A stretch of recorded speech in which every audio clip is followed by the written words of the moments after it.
Women are nothing but machines for producing children. Napoleon Bonaparte, at first glance it seems absurd. Who wouldn't want a man of power, ambition, dominance, but greatness comes at a price. Great men are not present.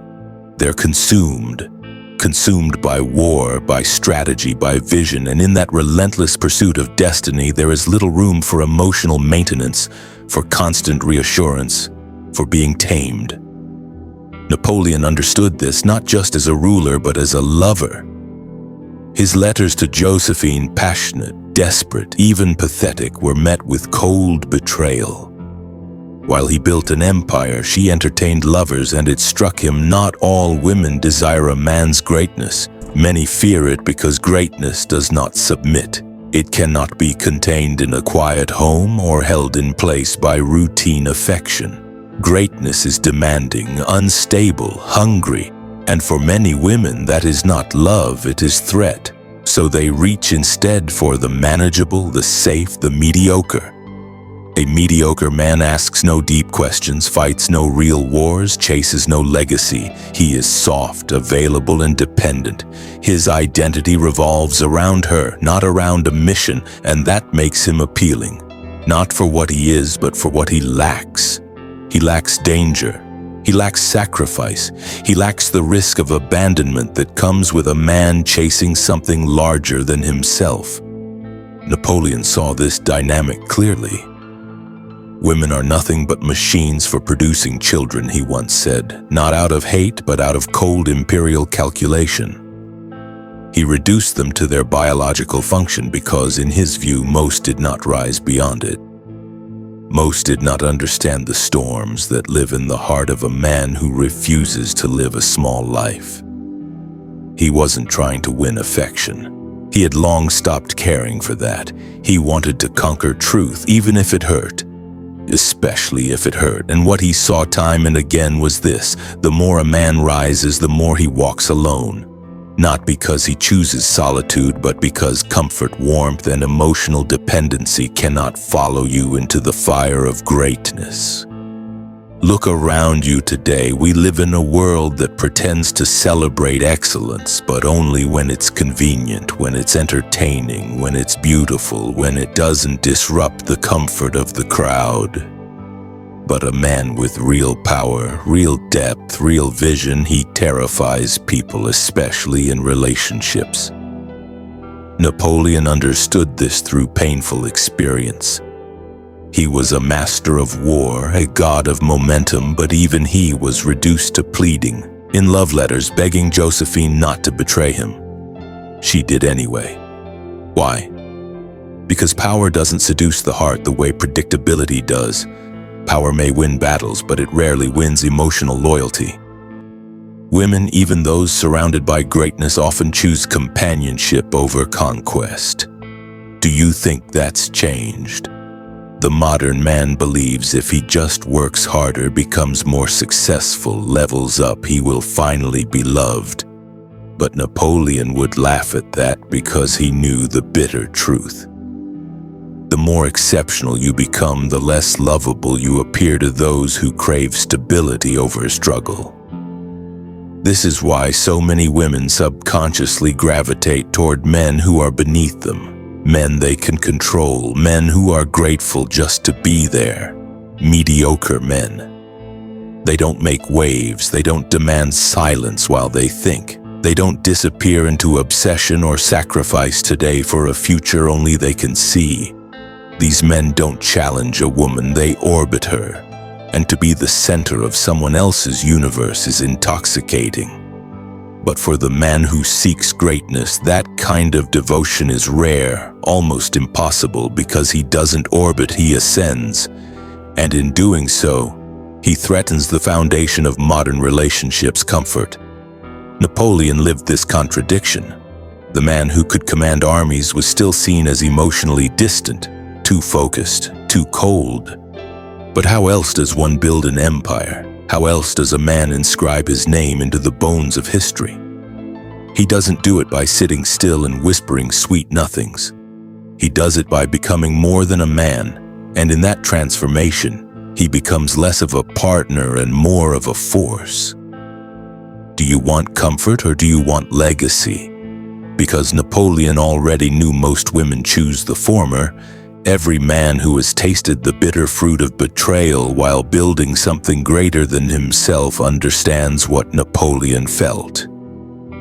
You give everything, your time, your mind, your very soul to a vision, only to come home and find yourself resented for it, not appreciated, not admired, resented because your greatness reminds others of their media. Pretty, your focus becomes distance, your ambition, arrogance, and your silence misinterpreted as emotional absence. But men like Napoleon weren't born to coddle. They were born to lead, to forge, to dominate. And that kind of man is incompatible with the emotional script modern relationships demand. Let me be clear, Napoleon didn't hate women. He simply recognized the truth that most men are too afraid to accept that what a woman says she wants is often different from what she chooses. She may admire greatness in theory, but she marries convenience in practice. She praises ambition yet builds homes with submission. And if you think love will protect you from this truth, ask yourself, why do so many brilliant, disciplined, self-made men get abandoned by those who once claimed to love them? Because love without understanding is a ticking clock, and most women don't understand what it costs a man to walk the path of discipline. The sleepless nights, the years of ridicule, the isolation, the blood, the grind. They see the result, but not the war behind it. And when that war never ends, when you keep climbing instead of settling, they begin to resent the very fire they once admired. This is why Napoleon spoke with such indifference about women. He had tried the path of romantic idealism, and it failed him not because he was incapable of love, but because love could not keep pace with his destiny. And when a man chooses destiny over domesticity, he must also choose loneliness. That is the brutal ancient trade-off, power or peace, but rarely both. You can have her heart or you can have the world, not both. And those who try to walk the middle path are always torn apart by it. And so the great man walks alone, not because he desires solitude, but because he outgrows what the world offers in return for his obedience. Napoleon did not seek isolation. He was forced into it by the weight of vision. The higher a man climbs, the fewer understand the air he breathes. Women want to be seen, to be heard, to be held. But a man consumed by a mission has no time to tend to the fragile needs of emotional validation. He is not cold by nature, he is hardened by purpose. This is what modern society refuses to admit, that most people, including women, are terrified of the truly great. Not because they are evil, but because they cannot be owned, they cannot be domesticated. You cannot predict a man who serves something higher than love. And so the world demonizes him. He's toxic. They say he's unavailable. He doesn't listen. Of course he doesn't listen. He's busy making history. Napoleon was demonized for many things: his ambition, his conquests, his ego. But at the heart of it, he was punished for refusing to kneel, to love, to tradition, to comfort. His downfall was not his power, but the illusion that those closest to him could ever understand it. In the end, even the emperor is abandoned by the ones he fought to protect. Even the lion dies alone. And here's the final truth, the one no one wants to say out loud: a man must choose. He must choose between building an empire or building a nest. One will give him a legacy, the other will give him warmth, but never both. And while mediocre men are loved, praised, and remembered as good, it is the great men, lonely, misunderstood, exiled, who carve their names into time. So if you are a man chasing truth, chasing greatness, chasing something immortal, you must prepare to be unloved. You must prepare to be doubted, to be left because you are not safe, and that makes you dangerous. But never forget this: The world bows to danger, but maybe you're still asking yourself why. Why would a woman reject a man who is disciplined, visionary, relentless, a man who moves mountains? Why would she turn away from the storm that changes the world in favor of the breeze that barely moves the trees? Because the truth, the real truth is this: great men are mirrors. They reflect everything, others are not. Their ambition reveals complacency, their silence reveals insecurity, their solitude exposes dependency. And for most women, no, for most people, that mirror is unbearable. To be with a man who needs nothing from you emotionally, who doesn't seek your approval, who isn't afraid to walk alone.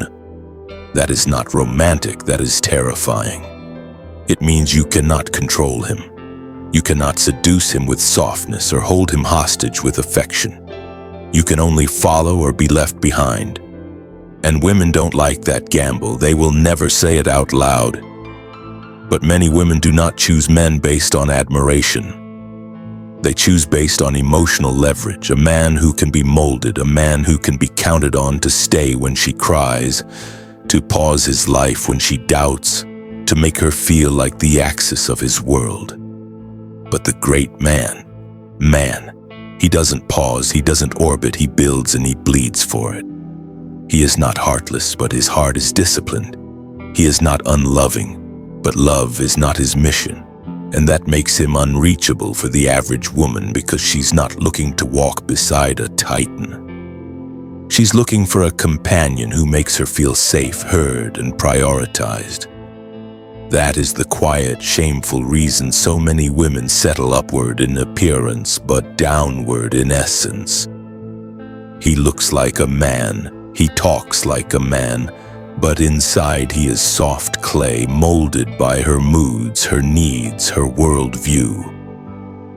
He is not a threat to her comfort, and therefore he is not a threat at all. And he is the bitter twist: she will never truly admire him. She may love him, she may cling to him, she may even marry him.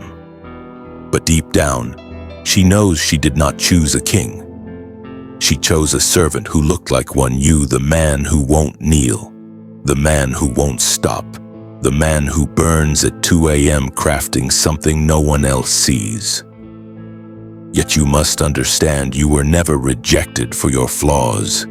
You were rejected for your fire, for the intensity of your soul, for the fact that being with you meant she had to become more, and most are not willing. They don't want to rise, they want to rest. So don't envy the mediocre man. Pity him, because though he may be loved, he will never be respected. He will never be needed in the way that shakes the soul. He will be tolerated, used, perhaps even cherished, but never truly followed, because nothing about him leads. And as for you, you were never meant to be loved like the rest. Your life is a storm, not a lullaby. Your path is steep, not soft, and your reward will not come from comfort. It will come from conquest, not conquest over others, but conquest over yourself. The loneliness, the doubts, the whispers telling you to just give in and be what they want. Don't let them go. Let her go. Let the idea of being understood go, because you were not built for a woman's comfort.